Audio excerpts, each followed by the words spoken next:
All right. Welcome in, everyone. Ready for another deep dive? This one is going to be, well, symphonic, to say the least. Symphonic, I like that. Yeah, I've been looking over all the questions you all sent in, and it's clear we've got a lot of curiosity about how the symphony, this musical form, how it's evolved, over the centuries. Not Yeah. just the what is a symphony, but the why, right? What's behind all of it? Yeah, and it's not just the music itself, it's really reflecting Western history and culture and philosophy. Okay, so where do we even start? Well, before we can get to the huge symphonies that we all know and love today, we have to start with the Sinfonia. The Sinfonia. Back in the Baroque period, think Bach, Handel, the Sinfonia was more like I guess you could say a musical appetizer. Hmm. A shorter piece, often lighter, tucked inside an opera or some other larger work. Not the main course yet. So how do we get from appetizer to the main course? Symphonies that can last like an hour or more. That shift, a lot of it we owe to a guy named, well, you know him, Joseph Haydn. Papa Haydn. Exactly, often called, the father of the symphony. Right, right. And he didn't invent it or anything, but he did something really important. He standardized that four-movement structure, fast, slow, dance, big finale. Okay, so like he created the blueprint for what we know as the symphony? Yeah, pretty much. But was it arbitrary? Like why four movements? Why that order? Oh, no, it wasn't just random. Okay. That four-movement structure, think about it. It mirrors the emotional arc of a drama, Okay, yeah. You've got your exposition, you've got your development, the emotional climax, and then the resolution. Hmm. It's it's a pretty brilliant formula. It really resonated with audiences and composers. So we've got Haydn setting the stage, then along comes Beethoven, and, well, he wasn't afraid to shake things up, was he? Oh no, Beethoven definitely took that blueprint. And well, he supercharged it. Yeah. His symphonies, they're longer, they need bigger orchestras, and they're going way deeper with emotion. It's not just pleasing sounds anymore. Beethoven is grappling with these big questions, fate, the human condition.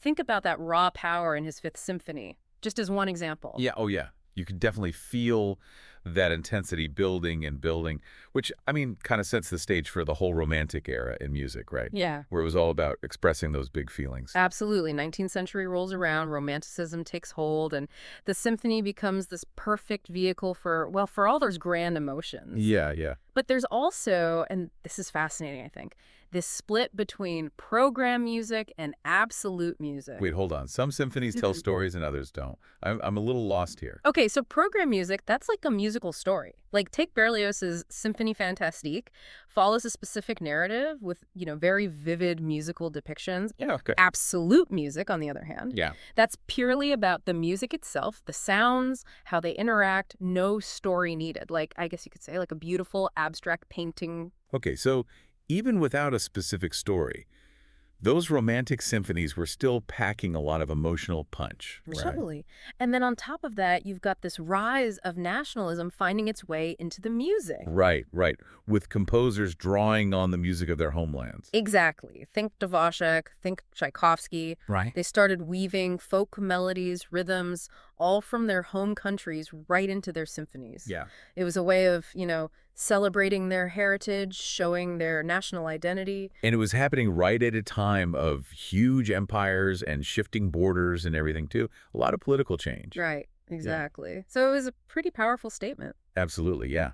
And then speaking of making a statement, we have Mahler, who, I mean, just took things to another level entirely. Yeah, you could definitely call Mahler a giant. He was pushing the limits of what a symphony could even be. Oh, yeah. Imagine this. Symphonies that last over an hour need hundreds of musicians to play them, sometimes even singers on stage. Yeah, big stuff. And he's tackling these huge philosophical questions in the music. Life, death, spirituality. I mean, where do you go from there? What happens in the 20th century after Mahler? 20th century is when things really kind of explode in a way. Yeah. You've got composers like Shostakovich using the symphony to reflect the turmoil in Soviet Russia. No. Very powerful music written in, dangerous times. Mm-hmm. But you also have this pushback against the giant orchestra. Some composers are saying, hey, let's write for smaller groups. Okay. And then you've got whole new movements emerging like minimalism. Minimalism. Okay.